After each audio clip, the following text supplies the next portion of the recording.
Hello everyone, welcome you all to the YouTube channel of IFS. तो हम daily बात करते हैं रैपिड क्वेश्चन सीरीज के बारे में। आज हमारा टॉपिक है एनिमल फिजियोलॉजी। ठीक है, और आज का ट्विस्ट मैंने आपको ऑलरेडी बोल दिया था कि आज मैं जो क्वेश्चंस लाने वाली हूँ वो रहेंगे net questions, numerical answer type questions, ना कि एमसीक्यू और MSQ questions. So without wasting more time हम स्टार्ट करते हैं हमारा फर्स्ट क्वेश्चन। तो देखो यहाँ पर आपको पूछा गया है कि if a cell has the resting membrane potential of -70 millivolt and the equilibrium potential for the potassium ions, that is K positive ions, is -90 millivolt, and you have to calculate the driving force for potassium efflux. potassium efflux के लिए हमें calculation करना है। तब हम क्या करेंगे? यहाँ पर जब हमें ड्राइविंग फोर्स निकालना होता है, जब हमें किसी चीज का ड्राइविंग फोर्स निकालना है, तो हम यहाँ पर बात करते हैं about the equilibrium potential. Equilibrium potential minus minus हम बात करेंगे यहाँ पर किसके बारे में? मेम्ब्रेन पोटेंशियल के बारे में। माइनस दी मेम्ब्रेन पोटेंशियल। तो यस, यहाँ पर हमारा आंसर क्या आता है? तो इक्विलिब्रियम पोटेंशियल जो ऑलरेडी हमें गिवन है कितना? इक्विलिब्रियम देखो, इक्विलिब्रियम पोटेंशियल हमें गिवन है कितना? -90 मिलीवोल्ट। तो हम यहाँ पर लिखेंगे -90 millivolt minus as it is, और मेम्ब्रेन पोटेंशियल हमें गिवन है कितना? -70 मिलीवोल्ट। -70 मिलीवोल्ट बराबर है। तो -90 प्लस माइनस माइनस प्लस हो जाएगा, +70, तो ये कितना आ जाएगा? Of course the answer is here -20 millivolt. क्या आता है? -20 millivolt is the driving force जो लगने वाला है for the potassium efflux. Final answer हमारा यहाँ पर कितना आता है? तो -20 मिलीवोल्ट। आपको जो फॉर्मूला यहाँ पे ध्यान में रखना है, that is driving force is equal to equilibrium potential minus the membrane potential. Okay, so moving on to the next question. If a patient has a basal metabolic rate, if a patient has a BMR, basal metabolic rate of 1700 kilocalorie per day, and their thyroid hormone levels are elevated by 20%, estimate the new BMR. अब हमें new BMR जब उसके पहले भी आगे क्या दिया है? Assuming a linear relationship between thyroid hormone levels and the BMR. इसी का मतलब क्या है? ये डायरेक्टली प्रोपोर्शनल है। तो अब 1700 किलो कैलोरी ऑलरेडी उसका BMR है। अब यहाँ पर थायराइड हार्मोन का लेवल एलिवेट हुआ है 20% से। तो बेसिकली कितना इंक्रीज हुआ है? Increase in the BMR, increase in PMR, ये कितना है? 1700 ऑलरेडी गिवन है आपको, प्लस, ठीक है, हमें ऐड करना है, या फिर यहाँ पर हम पहले तो मल्टीप्लाई करेंगे। कितने से बड़ा है? तो 20% से बड़ा है। तो ऑफकोर्स 20% से बड़ा है, मतलब 20/100। तो ये कितना आ जाएगा यहाँ पर? 340 किलो कैलोरी पर डे। ठीक है, ये 20% का अमाउंट हमने निकाला है कि 20% से बड़ा है, मतलब कितना बड़ा है? 340 किलो कैलोरी से बड़ा है। तो अब न्यू बीएमआर कितना आ जाएगा? आपको वही तो निकालना है कि न्यू बीएमआर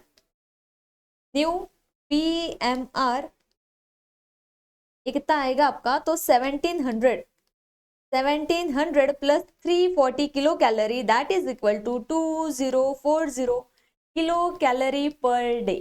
ठीक है, this is your final answer. Okay, तो basically the correct answer here is what? 2040 kilo calorie per day. ठीक है, अब नेक्स्ट क्वेश्चन है आपका, यहाँ पर देखो क्या है। If a person has a heart rate of 70 beats per minute and a stroke volume of 70 ml, तो बेसिकली आपको हार्ट रेट मतलब HR यहाँ पर ऑलरेडी गिवन है। HR आपको गिवन है कितना? 70 बीट्स पर मिनट। वही आपको स्ट्रोक वॉल्यूम गिवन है, यहाँ पर स्ट्रोक वॉल्यूम है कितना? 70 ml का, जो नॉर्मल होता है।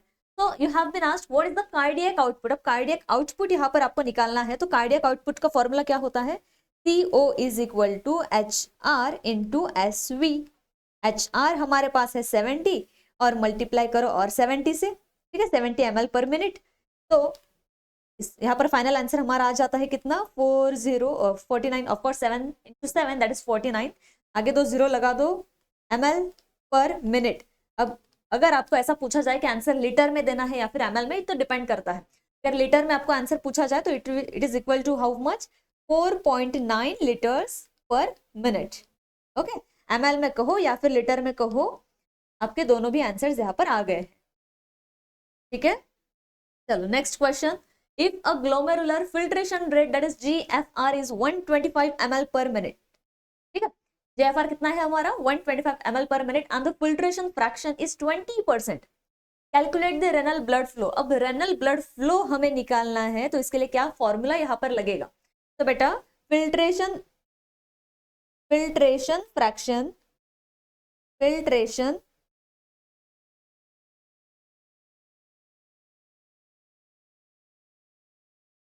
Fraction is equal to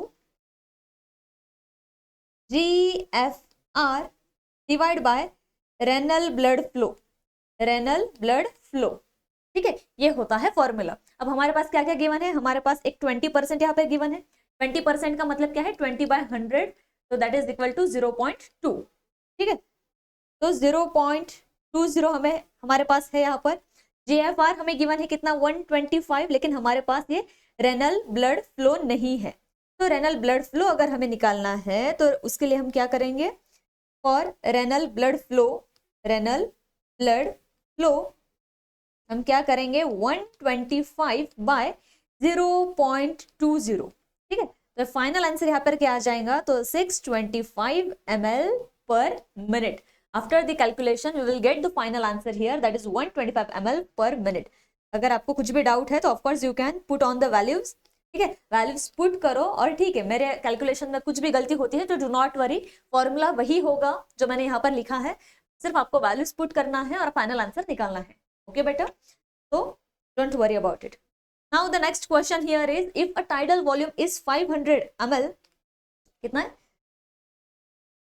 If a tidal volume is 500 ml, the respiratory rate is 12 breaths per minute and the dead space volume is 150 ml. You have to calculate the alveolar ventilation. Alveolar ventilation हमें निकालना है, तो इसका भी तो कुछ formula रहा होगा। तो yes of course, alveolar ventilation के लिए फॉर्मूला क्या है? Alveolar ventilation is equal to respiratory rate into tidal volume minus dead space, ये होगा आपका फॉर्मूला। तो yes, alveolar ventilation is equal to respiratory rate into tidal volume minus dead space। हमारे पास क्या क्या चीजें गिवन है यहाँ पर? हमें alveolar ventilation निकालना है और हमारे पास गिवन ये बातें हैं, जैसे कि हमारे पास रेस्पिरेटरी रेट गिवन है कितना? 12 ब्रीथ्स पर मिनट इनटू हम टाइडल वॉल्यूम कितना गिवन है हमें? टाइडल वॉल्यूम 500 ml और माइनस करना है डेड स्पेस, हमेशा होता है कितना? 150 ml। तो करो इसको कैलकुलेट, क्या आ जाएगा आंसर? तो 12 इंटू 500 में से 150 गया, है कितना बचा? 350। तो 350 इंटू 12 ये आ जाएगा 4200 ml पर minute. This will be your final answer. Okay, this will be your final answer. Next question. Okay, उसके पहले तो यस, रैपिड फायर सीरीज जितनी भी हम लेते हैं तो इसकी जो PDF होती है बेटा, तो PDF हम डेली अपलोड कर देते हैं वेबसाइट के ऊपर, या फिर आप एप्लीकेशन में रजिस्टर्ड हो तो वहां पर भी, दोनों जगहों पर सेम कंटेंट होता है। But basically I just wanted to tell you कि जो PDF होती है इस पूरे वीडियो की, हमारी जो हैंडआउट्स होती है, तो मैंने खुद यहाँ पे कुछ लिखा है, तो ये सभी के सभी PDFs हम अपलोड करते हैं दोनों जगहों पर। Okay, so you can access it any time. Okay, चलो now, if a person had a tidal volume of 500 ml, okay same question नहीं है ये, यहाँ पे आपको माइन्यूट वेंटिलेशन निकालना है। देखो यहाँ पे आपको माइन्यूट वेंटिलेशन निकालना है। इसके पहले हमने क्या निकाला था?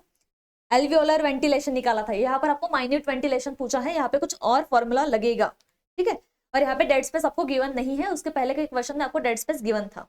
ठीक है, तो बेटा यहाँ पर आपका फॉर्मूला क्या लगता है? तो आपका फॉर्मूला यहाँ पर लगेगा, minute ventilation is equal to minute ventilation is equal to tidal volume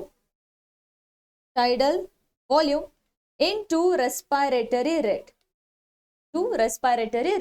अब हमारे पास टाइडल वॉल्यूम तो निकालना है हमें, माइन्यूट वेंटिलेशन निकालना है। टाइडल वॉल्यूम हमें गिवन है दैट इज 500 और रेस्पिरेटरी रेट हमें गिवन है कितना? 12 से हम मल्टीप्लाई कर देंगे तो ऑफकोर्स आंसर आता है कितना? 6000 ml, या फिर हम ऐसा भी कह सकते हैं 6 लीटर पर minute.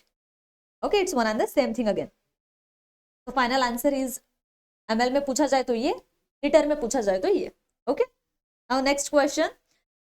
If 70% of CO2 is transported in the blood as the bicarbonate ions, that is HCO3 negative, and the total CO2 content in the blood is 25 millimolar per liter. Now you have to calculate the concentration of HCO3 in the blood.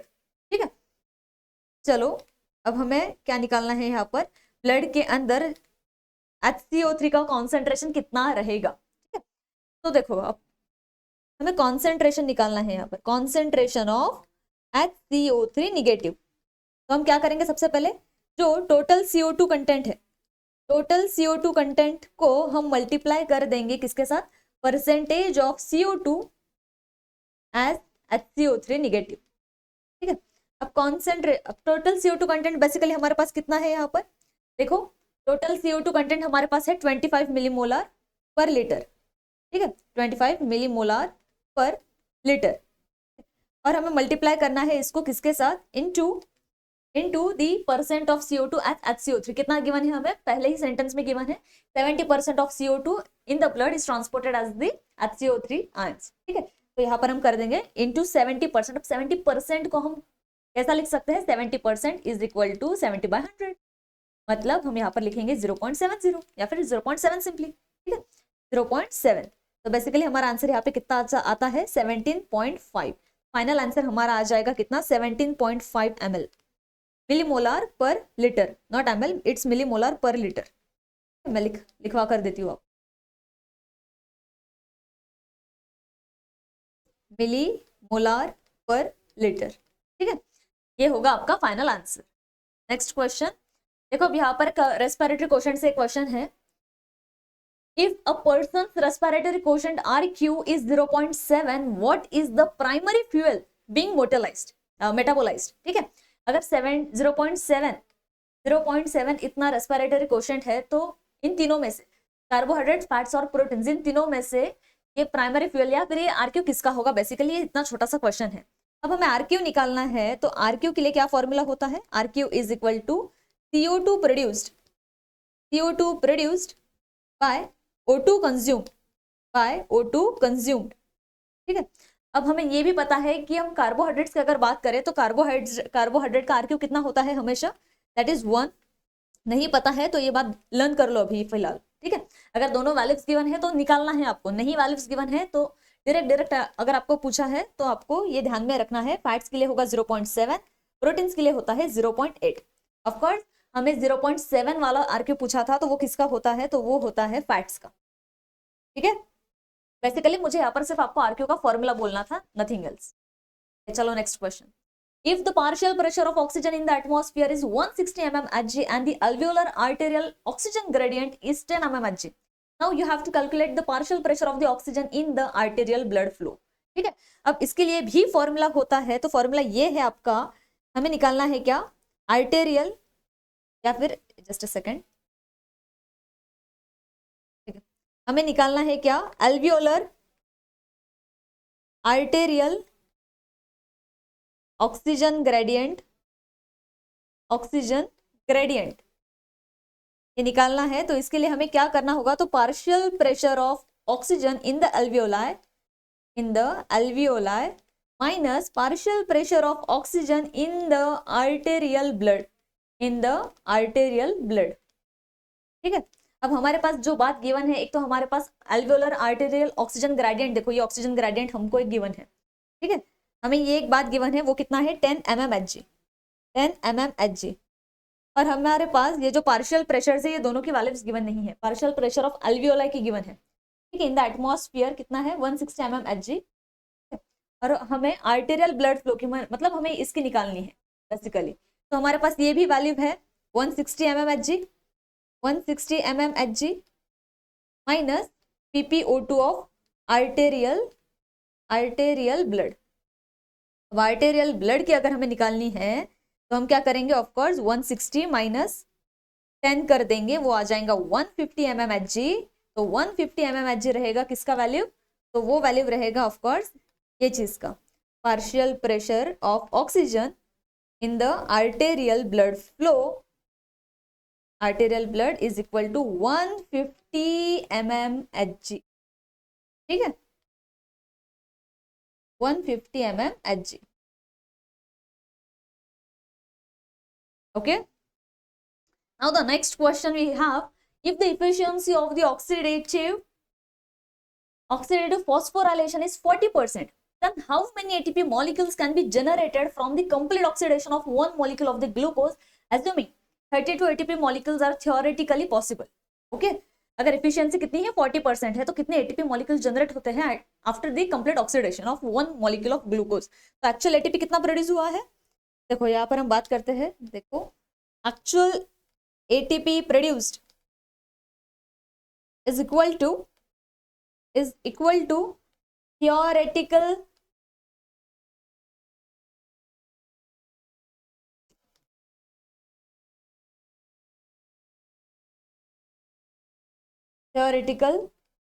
ATP yield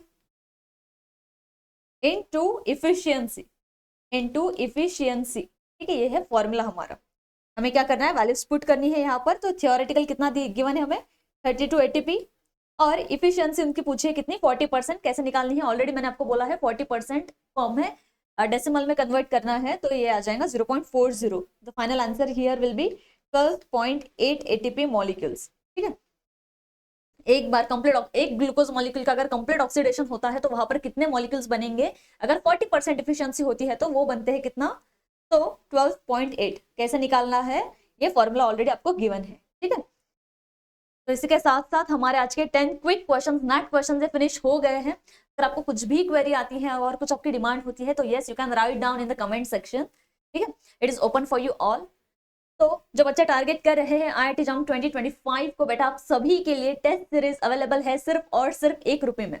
1 रुपये बहुत कम होता है, 1 रुपये में आप AIR1 ला सकते हो। ठीक है, अब वो लाना है कि नहीं ये टोटली आपके हैंड में है। हम तो हमारी साइड से पूरा ट्राई करते हैं, अब आगे क्या करना है it's totally on to you. ठीक है, अब इसके फीचर्स क्या है, गोल्डन फीचर्स है। ठीक है, सादे सुधे नहीं, गोल्डन फीचर्स है। यहाँ पे आपको बहुत प्रैक्टिस करने मिलने वाला है सिर्फ 1 रुपये में। So do not waste the time, avail the offer. बहुत कम दिन बचे हैं, हो सके उतना ज्यादा प्रैक्टिस करो। ठीक है, this is the free application, या फिर आप वेबसाइट भी विजिट कर सकते हो। दोनों जगहों पर सेम कंटेंट है, जहां पर आपको है ना बहुत सालों के PYQs मिलते हैं, 1000+ क्वेश्चन प्रैक्टिस मिलते हैं। हमारे रिकॉर्डेड सेशंस वहां पर होते हैं, हमारे हैंडआउट्स वहां पर होते हैं, पेपर एनालिसिस है, कट ऑफ्स है और बहुत सारी चीजें all at one place and in the 0 cost. ठीक है, तो you can go and see there. We are the result oriented institute and here are some of the results जो हमने मेंशन किए हैं। और रिजल्ट्स जानना है, रैंकर की स्ट्रेटेजीज जाननी है तो ऑफकोर्स आपको विजिट करनी होगी वेबसाइट या फिर application. This is the QR code. ठीक है, इस QR कोड से आप स्कैन कर सकते हो और डायरेक्ट एप्लीकेशन डाउनलोड कर सकते हो। So I am done from my side. Thank you so much, I hope you like the session and all the very best. Thank you.